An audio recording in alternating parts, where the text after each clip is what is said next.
A vida apertou. O aluguer estava a chegar. A minha mãe não podia trabalhar. E o emprego honesto não pagava o suficiente. Tão rápido quanto eu precisava. Se alguém me tivesse dito que o meu novo escritório vinha com vidro à prova de bala e um chefe que dominava metade da cidade à noite, acho que ainda assim teria assinado o contrato, mas com as mãos a tremer um bocadinho mais. O prédio não parecia perigoso por fora. Era apenas mais uma torre de pedra antiga no centro da cidade, daquelas que passamos todos os dias sem realmente ver. Mas no momento em que pisei pela porta giratória, o ar parecia diferente, demasiado limpo, demasiado quieto. O sorriso da recepcionista era educado, mas os seus olhos analisaram-me como uma câmara de segurança. Atrás dela, um homem de fato preto fingia ler um jornal. A forma debaixo do casaco dizia-me que não era apenas um jornal que ele tinha na mão. "Helena Vargas?" perguntou a recepcionista. A minha voz quase falhou. "Sim, entrevista às 10. Ela pressionou algo debaixo do balcão. "O Sr. De Luca está à sua espera. 8º andar, o segurança leva-a lá acima." O segurança dobrou o jornal e levantou-se. Era enorme, com uma cicatriz que lhe ia da orelha ao maxilar, o tipo de cara que se lembra mesmo que a veja uma vez. Não disse muito, apenas um aceno curto em direção ao elevador. Segui-o, abraçando a minha mala gasta contra o peito como um escudo. Dentro do elevador, as paredes espelhadas tornavam impossível evitar o meu próprio reflexo. Blazer barato, olhos cansados, batom que tinha aplicado 2 vezes no autocarro porque queria parecer que pertencia ali. Reparei no segurança a observar-me no reflexo, não de forma assustadora, apenas a medir. "Está nervosa?" perguntou ele, a voz baixa, quase gentil. "Um pouco", admiti. "Nunca trabalhei num sítio como este." Ele deu um pequeno meio sorriso. "Ninguém trabalha até trabalhar." As portas do elevador abriram-se para um longo corredor, mergulhado num silêncio suave e caro. Madeira escura, alcatifas grossas, quadros emoldurados que pareciam pertencer a um museu, não a um escritório. No fim do corredor, mais 2 homens de fato estavam junto a um par de pesadas portas duplas, a conversar baixinho. A conversa deles parou quando me viram. "Candidata a secretária", disse o segurança, para o chefe. A forma como a postura dos homens mudou com essa única palavra, chefe, fez os pelos dos meus braços arrepiarem-se. Respeito, cautela, um pouco de medo. Abriram as portas sem mais perguntas. Entrei numa sala que cheirava a couro, livros velhos e algo mais penetrante, talvez perfume com um toque de fumo. Janelas do chão ao teto mostravam a cidade inteira espalhada como um mapa, o céu um cobertor cinzento e baço a pressionar para baixo. Em frente às janelas, ficava uma secretária grande o suficiente para ser um pequeno país, e atrás dela sentava-se o homem que era dono da sala. Lorenzo De Luca. Já tinha ouvido o nome antes, em sussurros no mercado, em notícias de última hora que nunca diziam muito, na forma como a minha vizinha uma vez se recusou a dizê-lo e apenas fez o sinal da cruz. Mas pessoalmente, ele não era o que eu esperava. Não estava a gritar, nem a brandir uma arma, nem rodeado de pilhas de dinheiro como nos filmes que o meu irmão costumava ver. Ele estava simplesmente quieto. Cabelo escuro penteado para trás, camisa branca e um blazer escuro perfeitamente cortado pousado na cadeira, sem gravata. Mangas arregaçadas o suficiente para mostrar um relógio que provavelmente custava mais que o nosso apartamento inteiro. Os seus olhos eram a coisa, escuros, pacientes, como se tivesse todo o tempo do mundo e nada lhe escapasse. Ele levantou o olhar quando entrei, e por um segundo, esqueci como a respiração devia ser. "Helena Vargas", disse ele como se já me conhecesse. A sua voz era calma, suave, não alta, mas enchia a sala de qualquer forma. "Sente-se." Obedeci, mãos entrelaçadas no colo para esconder o tremor. Ele não pegou num currículo. Não perguntou sobre as minhas competências. Apenas me observou, estudando cada centímetro do meu rosto da forma como um cirurgião pode estudar um raio-x antes de abrir alguém. "Trabalhou numa pastelaria", disse ele. "Limpa escritórios à noite. Cuidou da sua mãe depois do AVC dela. Deixou a universidade no 2º ano." O meu coração deu um salto. Se como sabe isso? Uma chamada e alguns documentos, respondeu ele. Pessoas que trabalham perto de mim, gosto de saber quem são. Tem algum problema com isso? Uma parte de mim queria fugir. Outra parte, a parte cansada e desesperada, inclinou-se. Não, disse eu. Não tenho. Ele acenou com a cabeça como se eu tivesse passado um teste que ainda não entendia. Por que quer este trabalho? Porque o remédio é caro. Porque o senhorio já está a bater a porta. Porque estou cansada de escolher entre eletricidade e supermercado. As respostas honestas queimavam-me na língua, mas o seu olhar fez-me escolher as minhas palavras com cuidado. Sou boa com pormenores, disse eu suavemente. Não me assusto facilmente e preciso do trabalho. Os seus lábios contraíram-se o suficiente para sugerir um meio sorriso que nunca apareceu totalmente. Toda a gente precisa de trabalho, Helena. Por que este trabalho? A forma como ele disse isto, disse-me que ele sabia exatamente o que eu tinha ouvido sobre ele. Sobre este prédio, sobre o tipo de negócio que precisava de homens com cicatrizes apenas para guardar os seus elevadores. Sustentei o seu olhar, embora o meu peito se sentisse apertado, porque seja o que for que isto seja, paga melhor do que limpar escritórios. O silêncio esticou-se entre nós. Ele recostou-se na cadeira, dedos entrelaçados, olhos sem sair dos meus. Lá fora, uma sirene uivou em algum lugar longe embaixo, engolida pelo vidro e pela distância. Entende lealdade? Perguntou ele. Sim, senhor. Entende discrição? Sim, senhor. Se vir algo que não gosta, não corre para a polícia, nem para um jornalista, nem para a vizinha. Vem ter comigo ou fica em silêncio. Consegue fazer isso? O peso das suas palavras assentou sobre mim como um casaco pesado.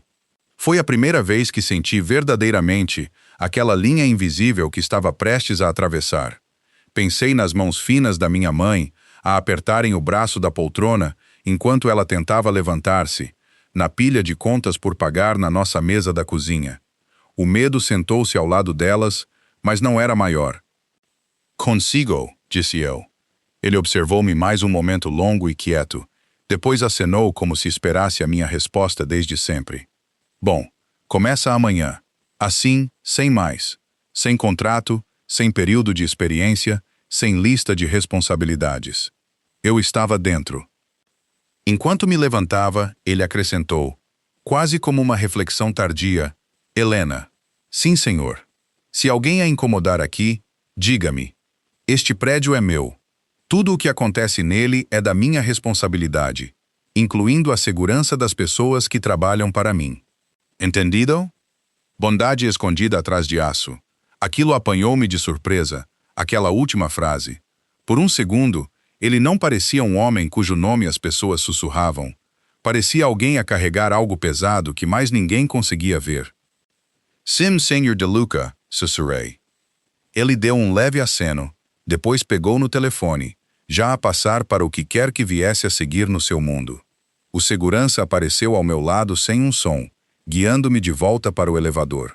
Enquanto as portas fechavam, apanhei um último vislumbre de Lorenzo emoldurado pela cidade, pequeno contra o vidro, mas de alguma forma maior do que tudo o que estava lá fora. Disse a mim mesma que tinha acabado de arranjar um emprego de escritório com um chefe complicado. Disse a mim mesma que o perigo era algo que acontecia a outras pessoas em outras vidas. Eu estava errada. Os meses passaram um após o outro. Aprendi o ritmo dos seus dias, a forma como ele gostava do seu café, preto, sem açúcar, exatamente 2 goles antes de qualquer reunião importante. Aprendi os seus sinais, o significado de uma sobrancelha levantada, o aviso num único palavra dita, um pouco demasiado suavemente. Nunca o ouvi gritar, mas vi homens 2 vezes o meu tamanho baixarem o olhar quando ele entrava na sala.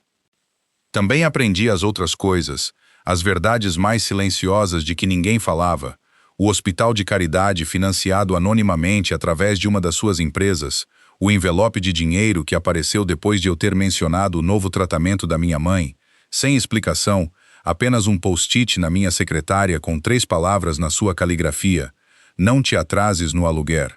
A forma como ele parava no corredor quando o neto da senhora da limpeza corria para lhe mostrar um desenho e realmente olhava para ele, perguntando ao rapaz sobre o dragão tolo com dentes a mais. Havia rumores, claro, chamadas noturnas, homens a chegar com caras inchadas, sussurros sobre território e remessas, e problemas que precisavam de ser resolvidos. Nunca vi nada diretamente, não no início. Apenas via a mudança no ar quando algo corria mal, a forma como seus ombros se enrijeciam, a forma como mais homens de preto apareciam nos corredores, como se o próprio prédio estivesse a prender a respiração. Fingi que conseguia ficar do lado seguro do vidro, digitar os meus e-mails, organizar a sua agenda e deixar o resto ser um borrão. Essa ilusão quebrou-se numa quarta-feira à noite, 6 meses depois de ter começado. A cidade lá fora estava encharcada de chuva, as ruas brilhando como espelhos pretos. Ele tinha convocado uma reunião não programada, algo sobre um acordo que tinha corrido mal, homens de outra família a empurrar onde não deviam. A sala de conferências estava cheia quando entrei atrasada, o colarinho da minha blusa ainda úmido da chuva. Os seus olhos encontraram-me no segundo em que entrei. Senti-os a deslizar do meu rosto para a manga que tinha puxado um pouco demais sobre o meu pulso. O meu estômago apertou-se. Não tinha a intenção que ele visse a nódoa negra escondida sob o tecido, roxa e amarela a desabrochar como uma flor feia na minha pele. Tinha cobrido a minha bochecha com maquilhagem, mas não se pode esconder a rigidez na forma como alguém se move, o sobressalto quando uma mão se estende rápido na sua direção.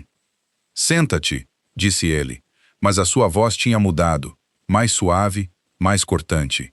Os homens à volta da mesa calaram-se enquanto eu ocupava o meu lugar habitual na extremidade mais distante, portátil aberto, dedos pairando inutilmente sobre as teclas. Papéis murmuraram, uma cadeira arrastou-se, e depois até esses pequenos sons morreram. A chuva nas janelas tornou-se o único ruído na sala. Lorenzo não olhou para os documentos à sua frente. Olhou para mim, não como um chefe a notar uma assistente atrasada, mas como um predador a sentir algo errado no ar. "O que aconteceu à tua cara?" perguntou. Todos os olhos se viraram para mim. Calor subiu-me às bochechas. A minha garganta apertou-se. Forcei um pequeno sorriso. "Nada", disse rapidamente. "Caí. Não é nada." A mentira pairou entre nós, fina e frágil, e completamente pouco convincente. O seu olhar voltou para o meu pulso coberto. Podia sentir a nódoa negra a pulsar sob o tecido como se soubesse que tinha sido descoberta. A sua mandíbula contraiu-se, um músculo a latejar perto da sua têmpora. "Ouvi-te", o chefe da máfia perguntou à sua secretária. Não respondi. E nesse silêncio, naquele único fôlego em que a minha língua escolheu o medo em vez da confissão, a sala inteira ficou tão quieta que pareceu que o mundo parou apenas para ver o que Lorenzo De Luca faria a seguir. O ar na sala de conferências não se movia. Até a chuva lá fora parecia pausar no vidro. Podia sentir todos os pares de olhos sobre mim, pesados e à espera. O meu silêncio foi a sua própria confissão, mais alto do que quaisquer palavras. O olhar de Lorenzo não vacilou. "Todos para fora", disse ele calmamente. Cadeiras arrastaram-se ao mesmo tempo. Ninguém discutiu. Ninguém perguntou se a reunião tinha acabado. Apenas recolheram os seus papéis e saíram, olhos cuidadosamente fixos em qualquer lugar menos na minha cara. Apenas Marco, o segurança com cicatriz do meu primeiro dia, agora sempre ao lado de Lorenzo, ficou junto à porta, braços largos cruzados, expressão ilegível. A porta fechou-se com um clique. A sala pareceu maior e menor ao mesmo tempo. Lorenzo recostou-se na sua cadeira como se tivéssemos todo o tempo do mundo. "Tenta outra vez", disse. "O que aconteceu à tua cara, Helena?" "Eu disse-te." Forcei um sorriso que sabia a metal. "Caí." Ele estudou-me, e pela primeira vez desde que o conhecia, vi algo parecido com desapontamento nos seus olhos. Não pela nódoa negra, pela mentira. "Achaste que construí tudo isto?" gesticulou preguiçosamente à nossa volta. "Acreditando na primeira história que me contam?" "Não é problema teu", sussurrei. Ele levantou-se. Foi um movimento pequeno, apenas o arrastar da sua cadeira e o toque suave dos seus sapatos no tapete, mas mudou tudo. Quando estava de pé, lembrei-me do que todos os outros viam quando diziam o seu nome, poder moldado num homem. Ele andou à volta da mesa, devagar, sem pressa, até estar ao meu lado. Não muito perto, sem me sufocar, apenas perto o suficiente para que eu pudesse sentir a sua presença como calor. Olha para mim, disse ele. Os meus olhos levantaram-se, relutantes, captando o reflexo de nós na janela escura. E eu pequena na minha cadeira de escritório, ele alto, de costas direitas, sombras sob os olhos de noites que provavelmente nunca realmente acabavam. As luzes da cidade atrás de nós tremiam na chuva.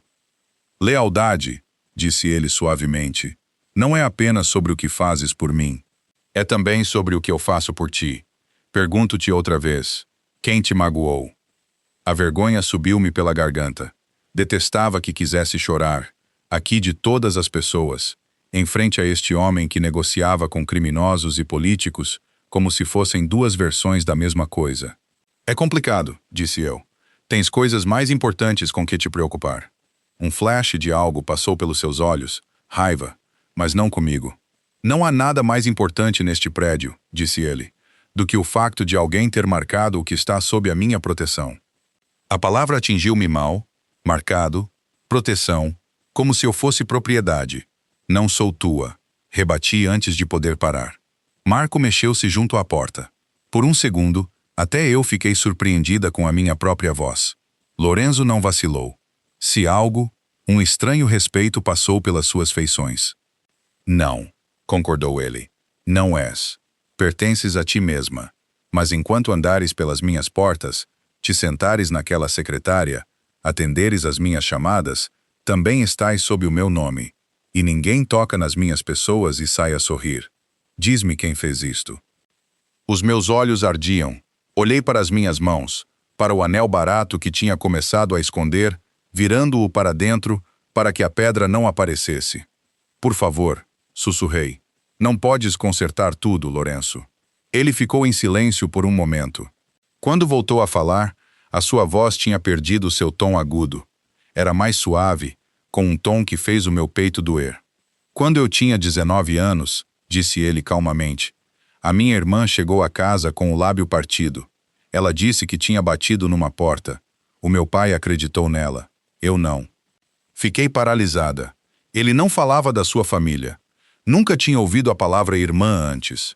Pensei que resolvia mais tarde, continuou ele. Tinha negócios, reuniões, dinheiro para mover, inimigos para vigiar.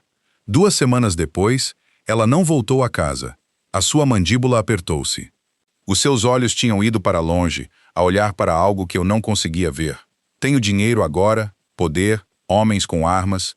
Nada disso a trouxe de volta. O silêncio espalhou-se espesso entre nós. Não te estou a perguntar porque estou curioso, disse ele. Estou a perguntar porque me recuso a enterrar outra mulher que poderia ter protegido. A última das minhas defesas rachou. A minha garganta fechou-se em torno de um soluço que não queria soltar à frente dele, à frente de ninguém. Foi apenas uma discussão, disse eu, mas as palavras saíram quebradas. Ele ficou zangado. É tudo. Acontece. Não devia, disse ele. Quem? Os meus dedos apertaram-se uns aos outros, até os meus nós dos dedos ficarem brancos. Uma parte de mim queria mentir outra vez, dizer um estranho, um homem na rua, algo que tornasse isto menos perigoso. Outra parte, a parte cansada e a sangrar que tinha esfregado sangue do chão da sua própria cozinha ontem à noite, queria entregar este problema a alguém mais forte e dizer, tu lida com isso. A sua voz suavizou, mal acima de um sussurro. Nome, Helena. A sala não tinha cantos para se esconder, apenas os seus olhos, a chuva e o som da minha própria respiração. Javier, disse eu finalmente, o nome raspando em mim. Javier Morales. Algo no ar mudou. Atrás de mim, a cabeça de Marco levantou-se. A sua postura mudou, não surpreendido exatamente, alerta. A expressão de Lorenzo não mudou, mas o espaço à sua volta escureceu como se a luz das janelas tivesse dado um passo atrás. Morales, repetiu ele lentamente, provando a palavra. O mecânico da boca. O meu coração tropeçou. Tu conhece-lo? Sei dele, disse ele. Pequenas dívidas, coragem menor. Olhou para Marco e toda a suavidade desapareceu do seu rosto, substituída por aço. Encontra-o, disse Lorenzo. Hoje. O meu estômago afundou-se. Espera. Ele não levantou a voz, não bateu com um punho, não fez nenhuma das coisas dramáticas que tinha visto em filmes baratos. Apenas virou aquela autoridade fria e absoluta para sua mão direita. Vivo, acrescentou Lorenzo. Traz-mo a respirar. Marco acenou com a cabeça uma vez e desapareceu pela porta sem um som. Sentei-me ali a tremer. O gosto do nome de Javier A. Morales ainda amargo na minha língua. O que vais fazer? Sussurrei.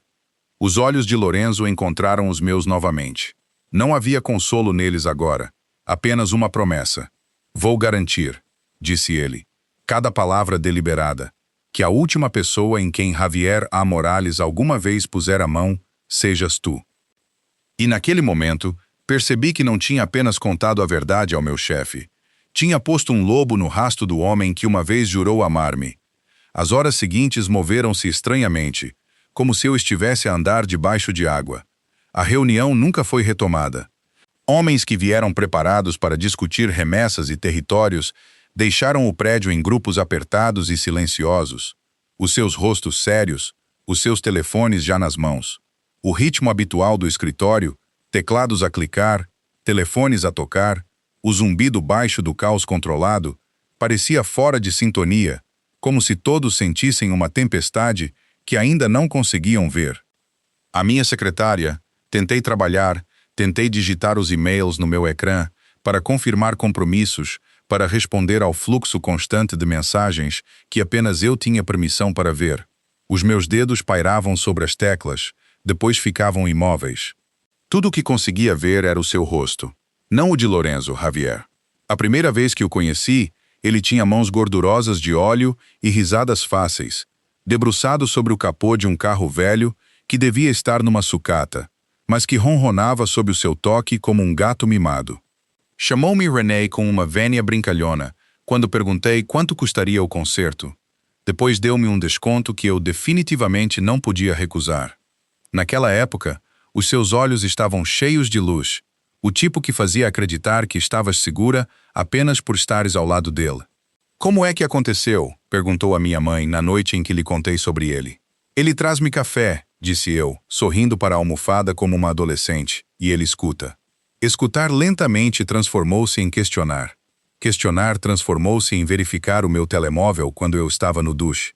Pequenos comentários sobre as minhas roupas, os meus amigos, a forma como eu ria quando outros homens estavam por perto. Um aperto no meu braço que era apenas um pouco demasiado apertado.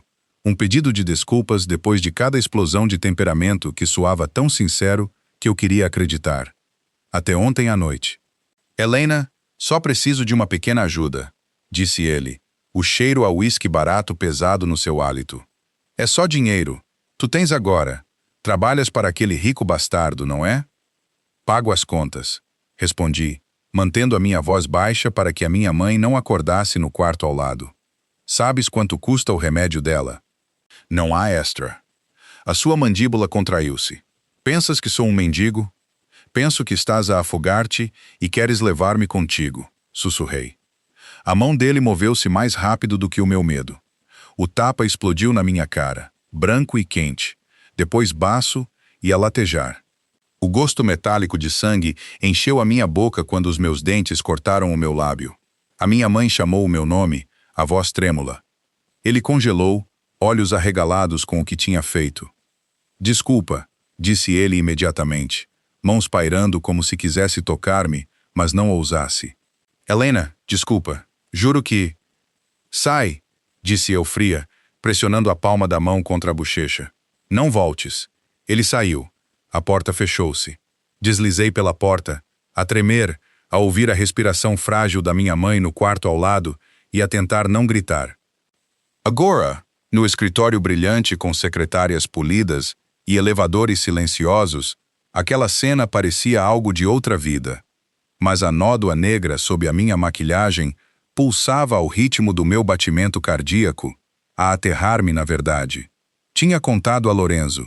Tinha posto o seu mundo em movimento. Ao final da tarde, a atmosfera do prédio tinha engrossado. Mais homens de fato escuro moviam-se pelos corredores do que o normal. Rostos que só via quando algo sério acontecia. Falavam em auscultadores em voz baixa, as palavras demasiado suaves para serem ouvidas, mas a urgência clara. Todas as vezes que as portas do elevador abriam, o meu estômago apertava-se. Às 6, muito depois de a maioria das assistentes ter ido para casa, Marco apareceu à minha secretária. Temos ele, disse simplesmente. A minha boca secou. Onde? Ele não respondeu. Apenas inclinou a cabeça em direção ao escritório de Lorenzo. As minhas pernas pareciam de vidro enquanto me levantava. Esperava meio que alguém me parasse no caminho para dizer que aquilo não era lugar para mim, que isto era negócio. Ninguém o fez. Empurrei a porta pesada. Lorenzo estava junto à janela, casaco tirado, mangas da camisa arregaçadas até aos antebraços. A cidade estendia-se atrás dele, as luzes acendendo-se enquanto o céu escurecia para um roxo baço. Tinha um copo numa mão, intocado.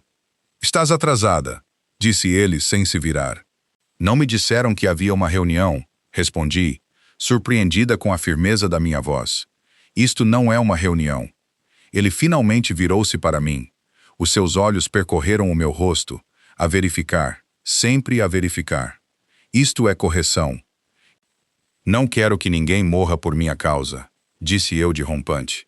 Algo parecido com um sorriso, não divertido exatamente, mas amargo, passou como um fantasma pelos seus lábios. Pensas que tens esse tipo de poder, Helena? Tens, disse eu, e dei-te o nome dele.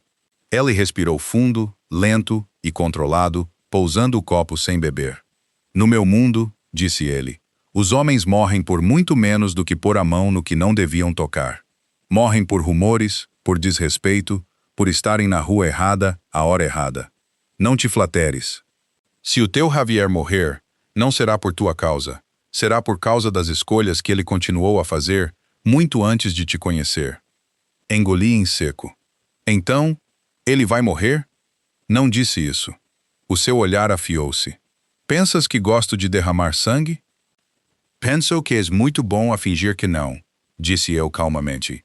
Por um segundo, pensei que tinha ido longe demais, mas em vez de raiva, algo mais cintilou no seu rosto. Cansaço. O tipo que não se conserta com o sono. Ele aproximou-se, mãos nos bolsos, parando a uma distância respeitosa. Quando dei a primeira ordem para matar, disse ele, não consegui comer durante 3 dias. Ainda me lembro do nome da mãe dele, da forma como ela gritou quando soube. Então, por que é que continuas a fazer isto? A pergunta escapou antes que eu pudesse parar. Por que é que constróis tudo isto? Gesticulei sem jeito à nossa volta. Se custa tanto. A sua mandíbula moveu-se e depois parou. Porque quando percebes que estás numa jaula, já tens a chave, mas se a usares, todos atrás de ti arderão. Os meus homens, as suas famílias, a minha mãe, os meus primos mais novos. Eu carrego isto para que eles não tenham de o fazer. Ele abanou a cabeça uma vez, como se afastasse algo demasiado pessoal. Não estamos a falar de mim. Estamos a falar de um homem que quebrou a minha regra na minha cidade. Ele não é apenas um homem, disse eu, a voz a rachar. Ellie já foi gentil. Ele cuidou da minha mãe quando eu tinha turnos duplos. Ele cozinhava. Ele consertava coisas em casa. É como as dívidas, eles transformaram-no noutra coisa. Há sempre uma escolha antes do primeiro golpe, disse Lorenzo. Depois disso, o segundo é mais fácil. Tu não o conheces, sussurrei. Conheço homens como ele, respondeu ele. Cresci a vê-los. A dor cintilou nos seus olhos novamente, desapareceu quase antes que eu a captasse. Lá fora, as portas do elevador abriram-se com um leve toque. Passos pesados aproximaram-se, a ficar mais altos, e depois pararam mesmo à porta do escritório. O olhar de Lorenzo não deixou o meu. O que queres de mim, Helena? Se precisa. A resposta rasgou-me. Quero que o pares, disse eu, mas não quero que o destruas. Ele observou-me, pesando as minhas palavras como moeda. Pedes misericórdia, disse ele lentamente, por um homem que não te mostrou nenhuma. Peço-te que não te tornes o monstro que ele pensa que tu és, respondi, porque se o fizeres, então qual é o sentido de tudo isto? Os hospitais, a escola que financiaste na boca, os envelopes que finges não enviar. Os seus olhos estreitaram-se, não de raiva, mas de surpresa. Eu tinha notado mais do que ele pensava. Uma batida soou à porta. Lorenzo não desviou o olhar. Entra, chamou ele. A porta abriu-se. 2 dos seus homens entraram, segurando alguém entre eles. As mãos de Javier estavam atadas atrás das costas, mas ele estava de pé. Roupa suja, lábios partidos, cabelo uma bagunça como se tivesse sido arrastado de algum lugar onde não queria estar. Os seus olhos percorriam o escritório selvaticamente, até que pousaram em mim. Helena, respirou ele, alívio e terror misturados na sua voz. Dios mío, Helena. O meu estômago revirou-se. A nódoa negra na minha cara parecia queimar sob o seu olhar. Os seus olhos correram para Lorenzo, depois de volta para mim como se tentasse resolver um puzzle demasiado grande para ele. O que estás a fazer aqui? Rouquejou. Disseste que isto era apenas um escritório. Chega, rosnou um dos homens, empurrando o seu ombro. Espera, disse Lorenzo calmamente. O homem deu um passo atrás imediatamente. Marco entrou atrás deles, fechando a porta com uma finalidade silenciosa. Ele inclinou-se para murmurar algo ao ouvido de Lorenzo, palavras demasiado baixas para eu ouvir. Seja o que for que ele disse, mudou tudo. A expressão de Lorenzo passou de controlo frio para algo mais aguçado, calculista. Ele estudou Javier com novos olhos, como se visse não apenas o homem à sua frente, mas um mapa de consequências que se estendiam atrás dele. Virou-se para mim. Não me disseste, disse ele suavemente, que o teu namorado gosta de falar com a polícia. O meu batimento cardíaco tropeçou. O quê? Javier estremeceu. Não, Lorenzo levantou uma mão e ele calou-se. Nós apanhámo-lo perto dos cais, continuou Lorenzo calmamente. Mesmo bar onde os meus homens foram presos no mês passado. Mesmo bar onde um certo polícia tem estado a comprar bebidas baratas e segredos caros. O seu olhar fixou-se em Javier. O uniforme que tem andado a perguntar sobre o meu prédio, sobre os meus empregados, sobre a minha secretária. O mundo inclinou-se. Agarrei-me às costas de uma cadeira para me equilibrar. Lorenzo, eu não sabia, sussurrei. Juro que não sabia. Eu acredito em ti, disse ele sem hesitação. Ele aproximou-se de Javier, estudando-o como algo num microscópio. Então, tu bateste nela, disse Lorenzo calmamente, quase conversacionalmente. Tu sangraste-a por dinheiro, e enquanto tiras dela, vendes informações sobre o homem que paga o seu aluguer e mantém a sua mãe viva. Os olhos de Javier estavam arregalados, injetados de sangue. Eles disseram que me iam meter na prisão se eu não falasse. Gaguejou. Eu só lhes disse pequenas coisas, homem, nada de grande. Nunca disse o teu nome, juro que só... A voz de Lorenzo cortou o seu apelo, baixa e letal. Traíste a minha mesa, disse ele, e partiste a cara dela. No meu livro, Javier, esses são o mesmo pecado. As suas próximas palavras foram mais suaves, mas mais pesadas do que qualquer grito. Agora, disse ele, olhando de Javier para mim, nós decidimos o que vales. E de pé ali entre o homem que amei um dia e o homem que a cidade temia, percebi que isto já não era apenas sobre vingança. Era sobre com que tipo de justiça eu conseguia viver, se é que alguma.